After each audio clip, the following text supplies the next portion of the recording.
اللہ تعالیٰ نے قرآن پاک میں فرمایا میری یاد سے ہی دلوں کو سکون ملتا ہے، دلوں کو قرار ملتا ہے۔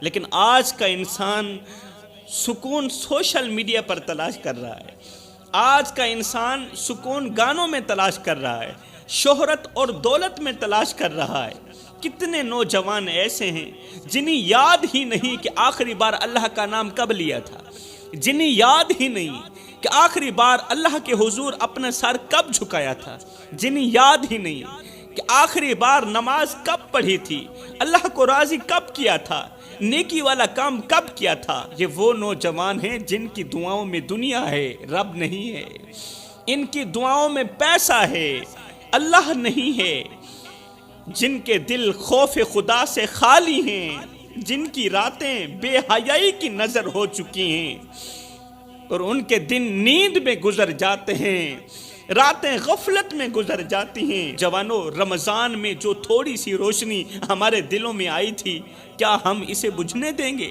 اللہ فرماتا ہے شیطان تمہارا کھلا دشمن ہے، اسے دشمن ہی سمجھو، اسے اپنا دوست مت سمجھو، شیطان تمہارا کھلا دشمن ہے۔ ان الشیطان للانسان عدو مبین، لیکن ہم نے تو شیطان کو اپنا دوست بنا لیا ہے، شیطان کی باتوں پر چلنا اپنی آزادی سمجھ بیٹھے، اللہ کو بھلا دیا، شیطان کو اپنا دوست بنا لیا۔ ابھی ہم خود کو مسلمان بھی کہتے ہیں، ابھی ہم نے جنت کی امید بھی لگائی ہوئی ہے۔ میرے نبی نے فرمایا جس نے رمضان پایا اور پھر بھی بخشا نہ گیا وہ ہلاک ہو گیا، تباہ ہو گیا۔ سوچو یہ کتنا بڑا اعلان ہے جوانوں، ایک ایسا مہینہ جس میں ہر نیکی کا اجر بڑھا دیا جاتا ہے، ایک ایسی رات جس کی عبادت ہزاروں مہینوں سے بہتر ہے، اس کے باوجود بھی اگر کسی کی مغفرت نہ ہو سکے تو اس کی بدبختی پر افسوس ہی کیا جا سکتا ہے۔ ایک دن میرے رسول کریم صلی اللہ علیہ وسلم نے منبر کی پہلی سیڑھی پر قدم رکھا تو فرمایا ہلاک ہو جائے وہ شخص جس نے رمضان کا مہینہ پایا اور پھر بھی اپنی مغفرت نہ کروا سکے۔ پہلی سیڑھی پر قدم رکھا، فرمایا آمین، دوسری سیڑھی پر قدم رکھا، فرمایا آمین، تیسری سیڑھی پر قدم رکھا، فرمایا آمین۔ صحابہ کرام نے پوچھا یا رسول اللہ خیریت تو تھی، وجہ کیا تھی؟ پہلی سیڑھی پر قدم رکھا، آمین کہنے کی وجہ کیا تھی؟ میرے رسول کریم نے فرمایا جبریل میرے پاس آئے، یا رسول اللہ اللہ فرما رہا ہے ہلاک ہو جائے وہ شخص جس نے رمضان کا مہینہ پایا اور پھر بھی اپنی مغفرت نہ کروا سکا۔ جب میں پہلی سیڑھی پر قدم رکھ رہا تھا نا تو فرشتہ جبریل مجھے کہہ رہا تھا اے اللہ کے نبی، اللہ فرما رہا ہے ہلاک ہو جائے وہ شخص جس نے رمضان کا مہینہ پایا اور پھر بھی اپنی مغفرت نہ کروا سکا۔ میں نے کہا آمین۔ جب میں نے دوسری سیڑھی پر قدم رکھا تو فرشتے نے کہا ہلاک ہو جائے وہ شخص جس کے سامنے میرا نام لیا جائے، رسول کریم کا، جناب حضرت محمد مصطفیٰ صلی اللہ علیہ وسلم کا نام لیا جائے، اللہ کے محبوب کا نام لیا جائے اور وہ درود پاک نہ پڑھے، ہلاک ہو گیا وہ شخص۔ رسول کریم فرماتے ہیں دوسری سیڑھی پر قدم رکھتے ہوئے میں نے کہا آمین۔ پھر جب تیسری سیڑھی پر قدم رکھا تو جبریل نے کہا یا رسول اللہ اللہ فرما رہا ہے ہلاک ہو جائے وہ شخص جس کے ماں باپ دونوں یا ان میں سے کوئی ایک بڑھاپے کو پہنچے اور وہ ماں باپ کی خدمت کر کے جنت نہ حاصل کر سکے۔ ہلاک ہو جائے وہ شخص۔ جو نوجوان اپنی زندگی میں ماں کا بڑھاپا پائے یا باپ کا بڑھاپا پائے، اگر اس کی خدمت کر کے جنت حاصل نہ کر سکے تو ہلاک ہو گیا وہ شخص۔ میں نے کہا آمین۔ یہ الفاظ سن کر صحابہ کرام کے دل کانپ اٹھے، صحابہ کے دل کانپ اٹھے، لیکن آج ہمارے دل پر کوئی اثر نہیں ہوتا۔ آج ہمارے سامنے قرآن کی آیات پڑھی جاتی ہیں، احادیث سنائی جاتی ہیں، لیکن دل پتھر سے بھی زیادہ سخت ہو چکے ہیں اور یہ بدبخت دل نرم بھی نہیں ہو رہے۔ میرے رسول کریم نے ایک نسخہ دیا تھا، فرمایا اگر دل پتھر بن جائیں تو تلاوت قرآن کر لیا کرو، اگر دل پتھر بن جائیں تو تلاوت قرآن کر لیا کرو، اگر دلوں پر زنگ چڑھ جائے تو قرات قرآن کر لیا کرو۔ فرمایا تم کہتے ہو برتنوں تک ہاتھ پہنچ جاتا ہے، دلوں تک ہاتھ نہیں جاتا، دل کیسے صاف کریں؟ برتن گندے ہو جائیں تو ہاتھوں سے صاف کر لیتے ہیں، کیونکہ برتنوں تک ہاتھ پہنچ جاتا ہے، دلوں تک ہاتھ تو نہیں جاتا۔ دل کیسے صاف کریں؟ میرے رسول کریم نے فرمایا میری امت قرآن کی طاقت کو سمجھ جاؤ، قرآن کی قوت کو سمجھ جاؤ۔ فرمایا جس جگہ مومن کا ہاتھ نہ پہنچے وہاں میں محمد کا قرآن پہنچ جاتا ہے۔ اللہ اکبر۔ اے نوجوان، یہ سوچ کہ رمضان جا رہا ہے لیکن تیری آنکھوں سے ایک آنسو بھی نہیں نکلا۔ رمضان جا رہا ہے مگر تیری آنکھوں سے ایک آنسو بھی نہیں نکلا، تیرا دل ابھی تک نہیں لرزا، تیرا دل گواہی دے رہا ہے کہ تو ابھی تک اللہ کی طرف واپس نہیں آیا۔ جب میرے نبی نے اتنا سخت اعلان فرمایا تو ہم کس گمان میں جی رہے ہیں میرے بھائیو؟ ہم تو گناہوں میں ڈوبے ہوئے ہیں اور سوچتے ہیں کہ معافی مل جائے گی۔ بے شک اللہ کی رحمت بہت وسیع ہے لیکن اس کی پکڑ بھی بہت سخت ہے، شدید ہے۔ اے نوجوان، تو قوم کا سرمایہ ہے، امت کی امید ہے، لیکن تیری آنکھیں فحش ویڈیوز دیکھ دیکھ کر خشک ہو چکی ہیں، تیری زبان ماں باپ کے ساتھ بدتمیزی میں لگ چکی ہے، تیری انگلیاں حرام کاموں میں مصروف ہو گئی ہیں، اور تیری راتیں رب کے بجائے نفس کی غلامی میں گزر رہی ہیں، رب کے آگے جھکنے کے بجائے نفس کے آگے جھک رہی ہیں۔ تجھے رمضان نے جھنجھوڑا مسجد تک لایا۔ رمضان کا تجھ پر بہت بڑا احسان تھا کہ تیرے جیسے بے نمازی کو بھی مسجد تک لایا، تجھے قرآن کی تلاوت پر آمادہ کیا۔ کیا اب بھی تو دوبارہ گناہوں کی دلدل میں گر جائے گا؟ یہ تو کوئی سوچ بھی نہیں سکتا۔ میرے رسول کریم نے فرمایا 5 چیزوں سے پہلے 5 چیزوں کو غنیمت جانو، 5 چیزوں سے پہلے 5 کو غنیمت جانو۔ جوانی سے پہلے بڑھاپے کو غنیمت جانو، صحت سے پہلے بیماری کو غنیمت جانو، فراغت سے پہلے مصروفیت کو غنیمت جانو، مال سے پہلے فکر کو غنیمت جانو، اور زندگی سے پہلے موت کو غنیمت جانو۔ نوجوانوں، یہ رمضان تمہارا آخری رمضان بھی ہو سکتا ہے۔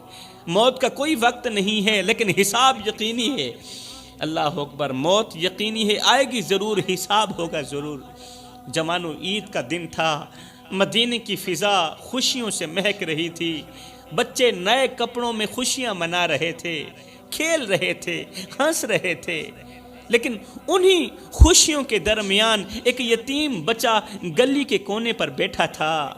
اس کے کپڑے پرانے تھے، پاؤں میں جوتے نہیں تھے، چہرہ اداس تھا، آنکھوں میں آنسو تھے۔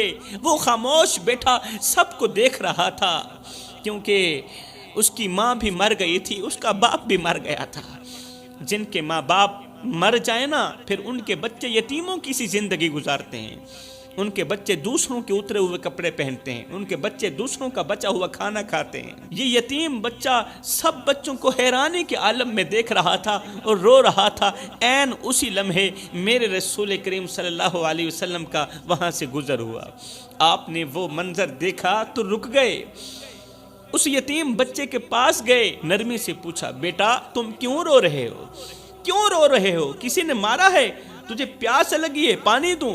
بھوک لگی ہے روٹی دوں؟ بچہ رو کر کہنے لگا، یا رسول اللہ، سب بچوں کے پاس ماں باپ ہیں، نئے کپڑے ہیں، کھلونے ہیں، خوشیاں ہیں، میرے ماں باپ اس دنیا میں نہیں رہے، میرے ماں باپ اللہ نے اٹھا لیے، میرے پاس نہ کپڑے ہیں، نہ جوتے ہیں، نہ کوئی پوچھنے والا ہے۔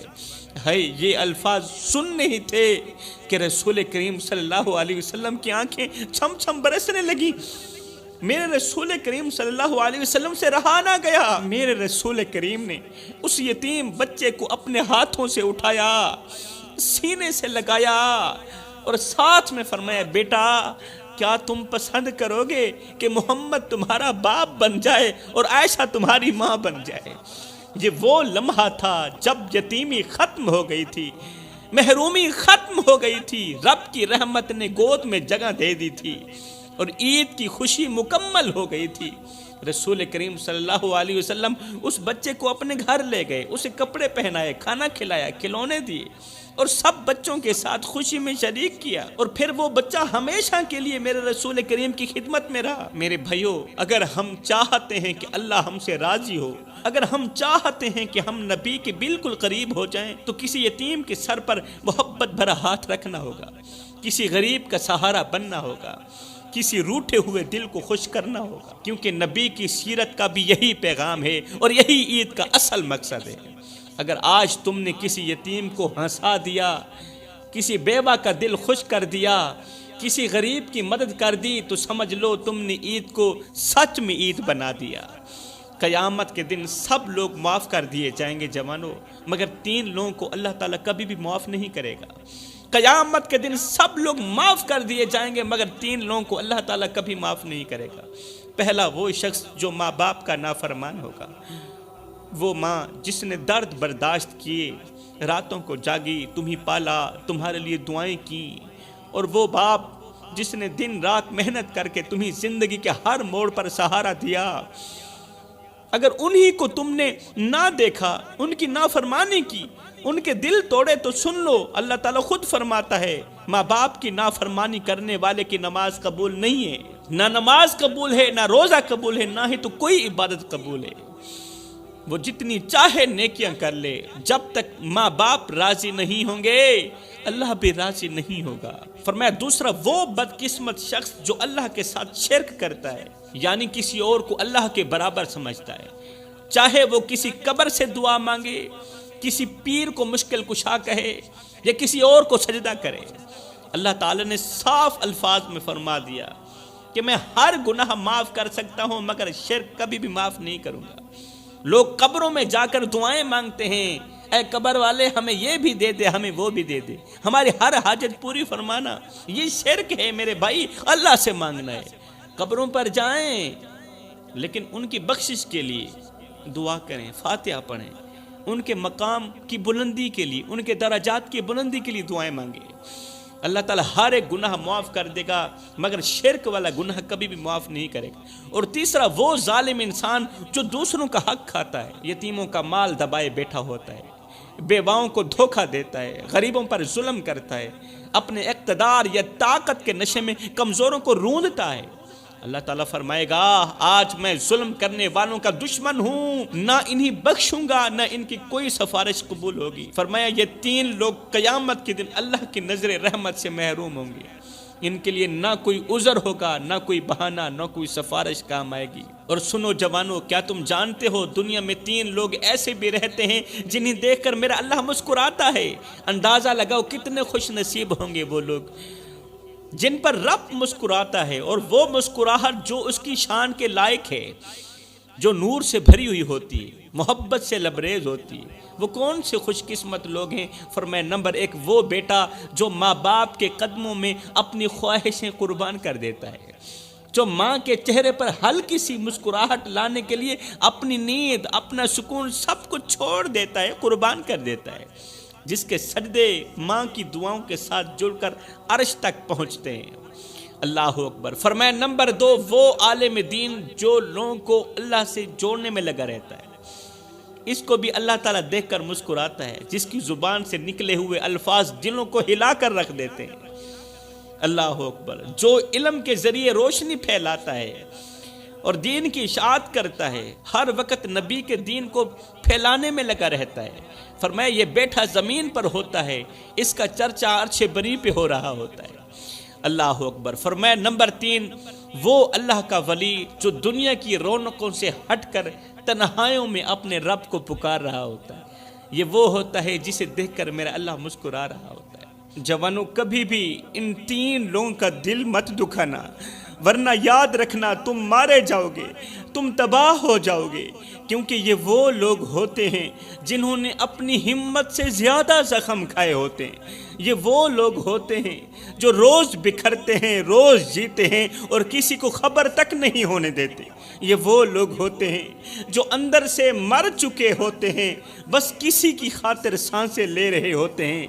ان کے دل قبرستان ہوتے ہیں جہاں روز پرانے خواب دفن ہوتے ہیں۔ یہ اپنوں کے ہوتے ہوئے بھی اکیلے ہوتے ہیں۔ یہ وہ لوگ ہوتے ہیں جو روتے بھی ہیں تو انہیں تسلیاں دینے والا کوئی نہیں ہوتا۔ یہ چیختے ہیں، چلاتے ہیں، مگر انہیں حوصلے دینے والا کوئی نہیں ہوتا۔ اور جب انہیں کوئی تکلیف دیتا ہے، جب انہیں کوئی دکھ دیتا ہے تو یہ کچھ بھی نہیں کہتے، بس خاموشی سے گزر جاتے ہیں اور اپنا معاملہ اللہ کے سپرد کر دیتے ہیں۔ فرمایا نمبر 1، دنیا کے ستائے ہوئے کا کبھی دل مت دکھانا، کیونکہ یہ وہ ہوتا ہے جسے اپنوں نے پرایا کہا ہوتا ہے اور غیروں نے تماشا بنایا ہوتا ہے۔ یہ وہ شخص ہے جس نے ہر بار اپنا دامن لوگوں کو دکھایا مگر جواب میں پتھر ہی ملے، جس کو اللہ کے بندوں نے اتنا ستایا کہ یہ بیچارہ موت مانگنے پر مجبور ہو گیا۔ اے نہ ہم رہے دل لگانے کے قابل، نہ دل رہا غم اٹھانے کے قابل، ربا تیرے بندوں نے دیے اتنے غم، چھوڑا نہ ہمیں مسکرانے کے قابل۔ جوانوں یاد رکھنا، جس کا کوئی نہیں ہوتا نا، اس کا رب ضرور ہوتا ہے، اور رب کے قریب اگر کسی کا درد سب سے اونچا ہوتا ہے تو وہ دنیا کے ستائے ہوئے کا ہوتا ہے۔ جو دنیا کا ستایا ہوا ہوتا ہے نا، اس کا جو درد ہوتا ہے وہ اللہ کے ہاں سب سے اونچا ہوتا ہے۔ فرمایا دوسرا، وہ زندہ لاش جو اولاد کے ہوتے ہوئے بھی بے اولاد ہے، جس نے اپنی جوانی اولاد کے نام قربان کر دی مگر آج بڑھاپے میں اس کے آنسو پوچھنے والا کوئی نہیں ہے۔ جوانوں، ایسے شخص کا دل بھی نہ دکھانا، کیونکہ وہ مرنے سے پہلے کئی بار مر چکا ہوتا ہے، اولاد کے ہاتھوں مر چکا ہوتا ہے۔ اولاد نے اس کا جینا حرام کر دیا، اولاد نے اسے مرنے سے پہلے مار دیا، اولاد نے اسے در در کی ٹھوکریں کھانے پر مجبور کر دیا۔ فرمایا نمبر 3، جس نے مشکل وقت میں تمہارا ساتھ دیا ہو، ایسے شخص کا دل بھی مت دکھانا۔ وہ جو تمہارے ہر زخم پر مرہم بن کر آیا تھا، اگر آج تمہاری وجہ سے وہ زخمی ہو گیا تو یاد رکھنا اس کی خاموشی تمہارے لیے قیامت بن جائے گی۔ اگر تم ان 3 لوگوں کا دل دکھاؤ گے تو یاد رکھنا تم تباہ ہو جاؤ گے، تم مارے جاؤ گے، اللہ کے غضب کا نشانہ بن جاؤ گے، اس لیے کہ اللہ کا ترازو صرف انصاف ہی تولتا ہے۔ تو جوانوں، یہ زندگی کے لمحے تمہارے اور میرے لیے غنیمت ہیں، انہی لمحوں میں کچھ کر لو، انہی لمحوں میں کچھ اکٹھا کر لو، انہی لمحوں میں خدا کی یاد اور محبت کے دیے اپنے دل میں جلا لو۔ معلوم نہیں پھر فرصت ملے نہ ملے، معلوم نہیں پھر یہ زندگی کے لمحے ملے نہ ملے۔